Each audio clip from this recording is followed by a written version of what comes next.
ചേട്ടാ ടിക്കറ്റ്. എനിക്ക് വേണ്ട, ആ ഇരിക്കുന്നവർക്ക് കൊടുക്ക്. സ്ത്രീകൾക്ക് ടിക്കറ്റ് ഫ്രീ ആണെന്ന് അറിയില്ല ചേട്ടാ. സ്ത്രീകൾക്ക് ടിക്കറ്റ് ആണ് ഫ്രീ, അല്ലാതെ സീറ്റ് അല്ല. ക്യാഷ് കൊടുക്കുന്നവൻ നിന്ന് യാത്ര ചെയ്യണം, ഓസിന് വരുന്നവർ ഇരുന്ന് യാത്ര ചെയ്യണം. ഇത് എവിടത്തെ ന്യായമാണ്? അത് താൻ എന്നോടാണോ ചോദിക്കുന്നതെന്നാ? താൻ കേസ് കൊടു. ചേട്ടാ, എന്താണ് ഈ സമരത്തിന് പിന്നിലെ ഉദ്ദേശം? ആണുങ്ങളെയും പെണ്ണുങ്ങളെയും സമമായി കാണാമെന്ന് പറഞ്ഞ് സ്ത്രീകൾ വാശി പിടിക്കാറുണ്ടല്ലോ. പിന്നെന്താ ബസ് സ്ത്രീകൾക്ക് മാത്രം ഫ്രീ? ആണുങ്ങൾക്ക് ഫ്രീ ബസ് വിട്ടാ ബസ് ഓടില്ലേ? അതോ ഞങ്ങളുടെ ചന്തി ബസ്സിൽ ഇരിക്കില്ലേ?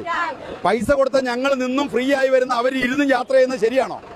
സ്ത്രീകളുടെ സുരക്ഷയ്ക്ക് വേണ്ടി ഈ സൗജന്യ ബസ് കൊണ്ടുവന്നത് നല്ല കാര്യമായിരുന്നില്ലേ? ഇപ്പൊ സ്ത്രീകൾക്ക് മാത്രമാണോ സുരക്ഷ ഇല്ലാത്തത്? പുരുഷന്മാർക്കും അതുപോലെയല്ലേ? അറിയാതെ കൈകൊണ്ടു എന്ന് പറഞ്ഞ് വീഡിയോസ് വൈറലാക്കാൻ ഒരു പുരുഷന്റെ ജീവനും ജീവിതവും പോയിട്ടില്ലേ?